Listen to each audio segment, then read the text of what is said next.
Hello, good morning. स्वागत आहे तुमचं चैत्रा पाटील रेड्डी या चॅनलमध्ये. तर आज आम्ही निघालो ना शार्वीचं आधार कार्ड काढायला. खूप दिवसापासून ॲक्च्युली पेंडिंग राहिले. काढायचं म्हणायचं आणि ते राहूनच जात होतं. सो आज आम्ही निघालो आधार कार्ड काढायला. त्यासाठी काय काय डॉक्युमेंट्स लागले, काय प्रोसिजर आहे ती पूर्ण तुम्हाला माहिती व्हिडिओमध्ये दिली जाणार आहे.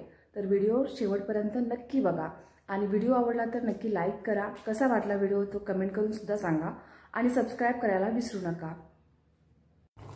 इथे मी माझ्यासाठी ग्रीन टी बनवत आहे आणि शार्वीच्या पप्पांसाठी कॉफी बनवणार आहे. त्यासाठी मी दूध गरम करायला ठेवलेलं आहे. दूध आहे तर मला ना ही जास्मिन फ्लेवरची जी ग्रीन टी आहे ती खूपच मस्त वाटते. सो ती मी यूज करणार आहे.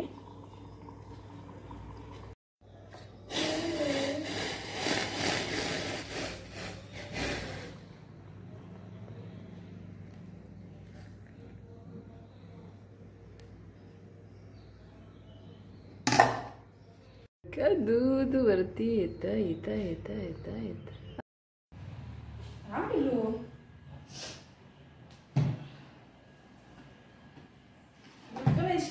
बघू इकडे.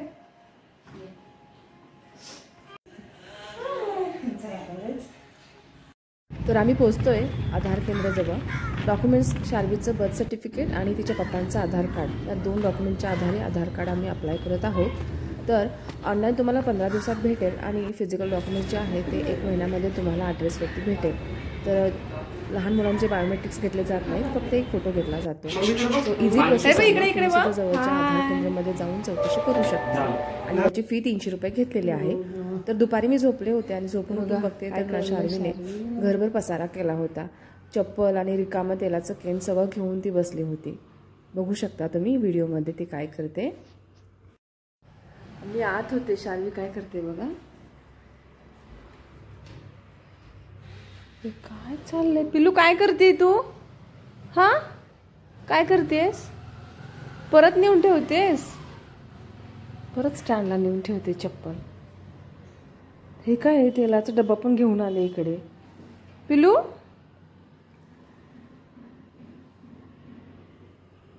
आज मी व्हिडिओ बनवत आहे पेडिक्युलरचा. कारण खूप दिवसापासून ना मला हे करायचं होतं. जवळजवळ 3-4 महिने झाले पण पेंडिंगच राहत आहे. मी नेहमी घरीच करते महिन्यातून एकदा तरी, पण जेव्हापासून ना शार्वी झाले तेव्हापासून मी माझ्यासाठी वेळ जरा थोडासा काढतच नाही आहे आणि मिळतसुद्धा नाही ॲक्च्युली. तर आत्ता ती झोपले, दुपारची झोप घेते. सो म्हटलं की आज आपण हे पेडिक्युलर करून घेऊया. सो त्यासाठी काही फक्त घरगुती ज्या वस्तू आहेत त्याच्यातूनच मी करते. तर बघूया, मी तुम्हाला साहित्य सांगते काय काय घ्यायचं आहे. हे लिंबू आहे आणि हा खायचा सोडा आहे किंवा इनो, दोन्हीपैकी एक तुम्ही घेऊ शकता. आणि गुलाबजल नसेल तर गुलाबाच्या पाकळ्या. हे ॲक्च्युली ना शार्वीने सगळं पाकळ्या तोडलेत. घरातल्याच गुलाबाच्या रोपाचं हे पाकळ्या आहेत. शार्वी त्या दिवशी ना तिला फुल दिल्यानंतर त्याच्या सगळ्या पाकळ्या काढून टाकले. आणि मग आपण जो लेप लावणार आहोत पायावरती त्याच्यासाठी आपल्याला हे बेसन आहे आणि 1 चमचा कॉफी लागणार आहे. तसेच यामध्ये ना रोज पावडर आहे आणि ह्यामध्ये आंबे हळद आहे आणि ह्यामध्ये आहे चंदन पावडर. तर हे आपण मिक्स करून लेप करणार आहोत. आणि पाण्यामध्ये आपल्याला ॲड करायचा आहे आपल्या आवडीचा शॅम्पू किंवा कंडिशनर, जो काय असेल तो आपल्याला यामध्ये ॲड करायचा आहे. सो करूया आपण सुरुवात.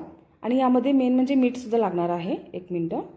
ओके, तर यामध्ये तुम्हाला मीठसुद्धा लागणार आहे. ओके, तर मी आता सांगते तुम्हाला की यामध्ये काय काय टाकायचं आहे आपल्याला आधी.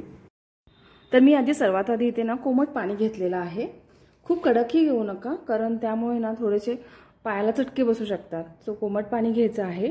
त्यामध्ये मी हे 2 चमचे जे आहे ते मी मीठ ॲड करत आहे.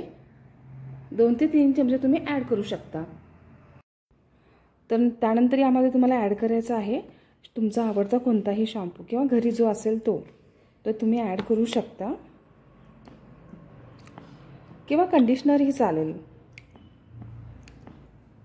तर थोडंसं ॲड करायचं आहे इनो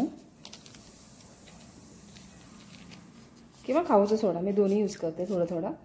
आणि मग टाकायचे आहेत आपल्याला गुलाबाच्या पाकळ्या.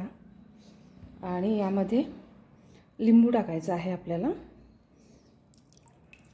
हा लिंबू ना आपण ना आपल्या पायाचे नखे स्वच्छ करण्यासाठी सुद्धा वापरणार आहे. पायाची नखं खूप स्वच्छ होतात जर येलो वगैरे झाले असतील तर. गुलाबाचे पाकळ्या नसतील तर तुम्ही गुलाबजलही वापरू शकता.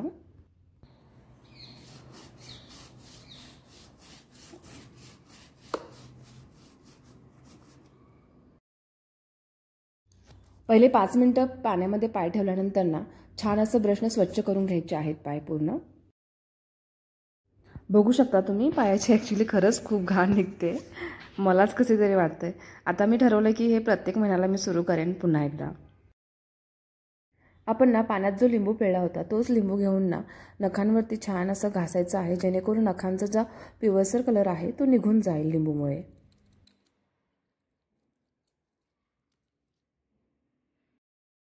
बनवलेला जो लेप आहे ना तो मी आता अप्लाय करत आहे पायावरती. 10 ते 15 मिनिटांमध्ये सुकला की लगेचच धुवून टाकायचा. पाय स्वच्छ धुतल्यानंतर ना मॉइश्चरायझर नक्की लावा, नाहीतर त्वचा जी आहे पायाची ती कोरडी पडू शकते. सो संध्याकाळच्या जेवणाचं बेत होता की चिकन रस्सा करायचा. सो मी चिकन आणायला सांगितलं होतं शार्वीच्या पप्पांना, त्यांनी आणून दिलं होतं आणि ते मस्तपैकी मी शिजवायला ठेवलेलं आहे. खूप छान असं बनलं होतं चिकन. जर रेसिपी हवी असेल तर नक्की कमेंट करा, मी त्याची डिटेल्स रेसिपी तुम्हाला नक्कीच अपलोड करून सांगेन. सो आजचा बेत होता चिकन आणि रस्सा आणि चपाती राईस. तर आजचा दिवस खूप छान गेला, मला सुद्धा माझा वेळ घालवल्यासारखा वाटला. आजचा व्हिडिओ कसा वाटला नक्की कमेंट करून सांगा. आवडला असेल तर लाईक करा आणि सबस्क्राईब करायला विसरू नका. भेटूया नेक्स्ट व्हिडिओमध्ये. तोपर्यंत बाय बाय.